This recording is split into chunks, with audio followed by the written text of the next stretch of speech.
Hey, what is up guys, this is Yusuf here from TECHDROIDS and welcome back to a brand new video on the channel. And today we are doing the review of the MacBook Pro with TouchBar. So it can be the 13-inch MacBook Pro with TouchBar and 15-inch MacBook Pro with TouchBar.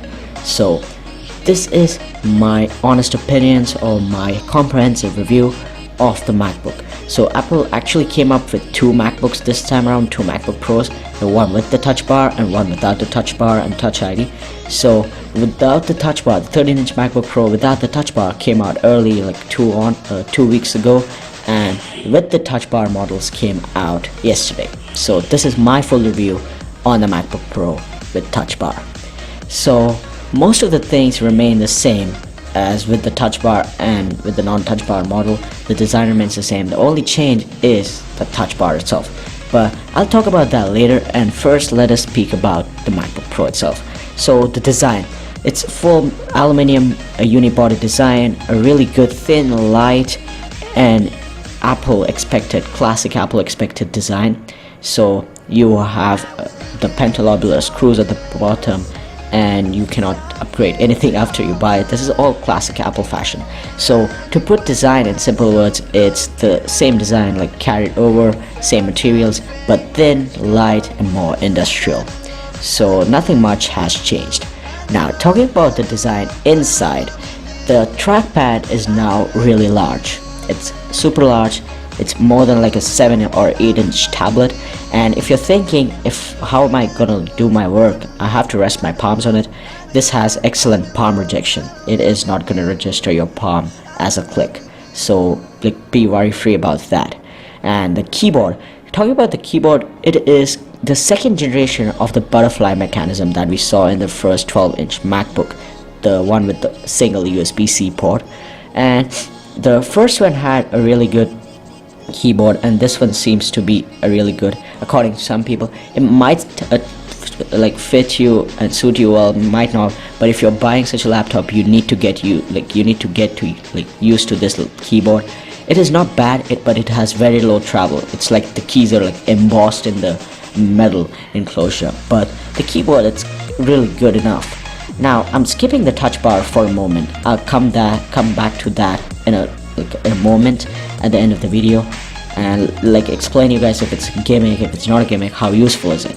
Now coming to the sides and ports and connectivities, you have choices. So if you go with the 13-inch model without the Touch Bar, you get two Thunderbolt 2 ports, two Thunderbolt 3 ports in USB Type-C form factor, and one headphone jack, and that's it. You need to get dongles for everything else.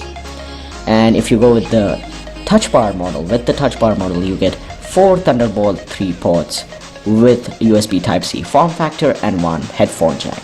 That's it, the whole loadout of ports. No SD card, no MagSafe, no DVD drive, which Apple never has given in 7 years, and that's it, nothing else. No micro HDMI, no HDMI, no USB 3.0, no USB Type A, and not even an HDMI port. So you have to get dongles for that. You will be getting a shitload of dongles for this MacBook Pro this time around.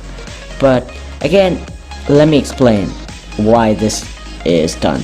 Apple is showing courage and talking about the future, but I don't think so. We really need 4 Thunderbolt 3 ports. We really need USB Type-C ports for data transfer, fast data transfer. But we need a SD card slot. If you're buying a pro machine, you're buying it for some pro work, and if you're a video editor like me, you would really miss that SD card slot. And I really hate the fact that Apple has skipped over that SD card slot, but again, you cannot do anything. It's they're trying to reduce ports to sell out their stock of left out adapters, but at the very moment, in a nutshell, we are not up to a stage where we can afford to buy so many dongles. Yeah, USB Type-C is good and all that good stuff, but we really require SD card slots, HDMI ports, and we also require our USB Type A ports for your flash drives, your hard drive, external hard drives. And I know many monitors and hard drives and SSDs do take advantage of USB Type-C, but not everyone is having it at the moment, and not everyone can afford a 4K, 5K USB Type-C display. So Apple, fix that or your MacBook's gonna dawn, like it's gonna be drowning in water very soon. So that's the ports and connectivities. Now coming back to performance of the MacBook. Now there have been really good rumors about the MacBook Pro, the 2016 MacBook Pro being slower than the 2015 MacBook Pro. Now I don't know how true that is, because there have been some proofs from Geekbench scores and stuff, but as seen from Apple till date, Apple has never provided a slower machine. At least there's about 5 to 6% of gain in performance. And maybe the Geekbench software was not updated to the new hardware for the new Apple laptops, but yeah, as the reviews and articles that I have read and the positive feedback that I've got on basis of performance of the new MacBook, it is not slower than the previous MacBook. So does that mean, does that talk for you going and selling your 2015 2014 MacBook Pro and telling you 2014 MacBook Pro is still worth it, guys? It's not old and you're not getting a huge amount of performance upgrades in the new MacBook. So you should not be selling your new MacBook, like your old MacBooks, anytime soon to get to the new MacBook Pros. Talking about the performance again, now let's talk raw specifications. So you can get a 2.5 GHz processor, you can get a 2.7 GHz processor, and you can get a 2.9 GHz processor, i5 and i7. You can get 8 and 16 gigabytes of RAM. You can get 256, 512 and till 1 terabyte of flash storage. You can go for the Radeon 450, 455 or 460, the fully maxed out version of graphics. So you get 2 gigabytes in the 450 and a 455 and 4 gigabytes in the 460, and that'll cost you $100 more than the 455 and the 450. So if you're really on video editing and 3D rendering, then I suggest you go for the MacBook with the higher graphics and the maxed out performance. The i5 would do a really good job as well if you get the 460 and the i5, and there's no reason, if you're not going to be editing in 4K and 5K resolutions, to go to the highest end model. So that is raw specifications. And the costs, the price for the lowest end model is $40.99, the mid-tier model costs about $17.99, and the highest end model costs about $23.99. so it's a lot of price, and then included adapters and all that kind of good stuff, a mouse if you don't like the trackpad. So it's gonna come close to $3,500, it's gonna come close to $2,500 to $2,800. So you need to be ready. And if you're gonna buy third-party adapters, not from Apple, it's gonna be cheap, and you can get like a whole lot of adapters for just like $50 and get all your ports sorted out. But one adapter from Apple will cost you $50. So it's your choice what you want to go for. So that's the price, performance, design out of the way. So that's mostly the MacBook out of the way. Now let's talk about the display. So the display resolution is 2800 by 1800, and it's a Retina display, guys. So it's crystal sharp, really good color reproduction, good contrast, good viewing angles, and you cannot see pixels anyhow. And this time around the scaling has been changed, so everything has been scaled down to give you more screen real estate while editing and while doing your work, and it's all really good. So display, there's no complaints about the display. I have no complaints about the display. Nobody else has complaints about the display. So display is out of the way. It gets a thumbs up for everyone. Now coming to the elephant in the room, the touchpad. Like, it's addressing the elephant in the room, the touchpad and the touch bar and the Touch ID. So Touch ID is as the same thing as you have in your iPhones. Nothing different. It's all good glory Touch ID, second generation.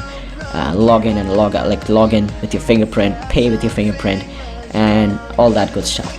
Coming to the touch bar. So the touch bar, in simple words, is an OLED strip that gets you your function buttons. So function buttons thing has been removed. The layer above the keyboard has been removed in trade-off for the touch bar. So it only does not show up the function buttons, but it changes its behavior according to apps.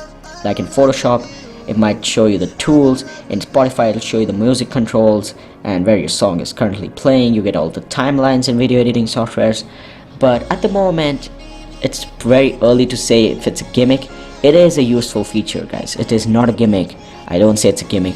And we just don't know how to appreciate the good technology that they have come up with. Now, I don't say that it talks for the heavy $2,300 price that you pay for it, but yeah, it is worth it. Like, it is useful. It's not a gimmick, so please don't take it as a gimmick. And it works really well if you have the actual good app. And if we give it a few months, like 2 or 3 months, the developers will be able to do a really good job and get some more features in it. So don't worry about the touchpad, it's not gonna hurt. It is useful. Like in Safari, you can see your tabs, you can scroll through that. In Final Cut Pro, you have your whole timeline.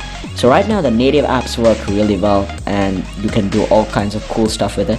And we need to wait and see what the developers can add more to it. And that concludes the touch bar. It's not a gimmick, it's a really good feature. It is a step ahead. So now, conclusion time. Is the MacBook Pro 2016 with the touch bar or without the touch bar worth it? First of all, I would like Apple to remove the Pro tag from the 13-inch MacBook Pro without the touch bar. It will be less confusing and it'll suit the MacBook really well. Like, the Pro tag does not talk. The MacBook Pro 13-inch does not talk for the Pro tag. So take that out. That's a really good confusion. And that's a mouthful of a name, so I'm making a lot of mistakes and stuttering. But come to the 13-inch with the touch bar, 15-inch with the touch bar. There are Pro models, they can do Pro work, they can get job done, and if you get it in the right specifications, you can even do like editing and Photoshop and all kinds of cool stuff. But it's really expensive, guys. So the MacBook has had about $400 of price increase from the last MacBook. So the 15-inch MacBook has had a $400 price increase, and I don't see where Apple sees the value, where people see the value in this, and where Apple thinks that people want to see the value. But it's overpriced, and who would want to get it? At the end of the day, you need to tell, like, who is this thing for? So this thing is for who's really tied in to the Apple ecosystem. You have a Mac Pro, you have an iPhone, you have an iPad, and your MacBook is not getting the job done, it's pretty slow, then seriously, you need to get this MacBook. There's no other choice, there's no other way, and that's it. So if you're really tied in, you cannot work without Apple devices, please get this. Or else there are a ton of great options for 3/4 of the price. So that's been it, guys. Thanks a lot for watching. Drop a thumbs up down below if you like this video, and that's been it. It's been a pretty long video, I know, and I couldn't do anything, I had to talk this long. Thanks a lot for watching, guys. This has been Yusuf Alad from TechDroids. I'm signing out.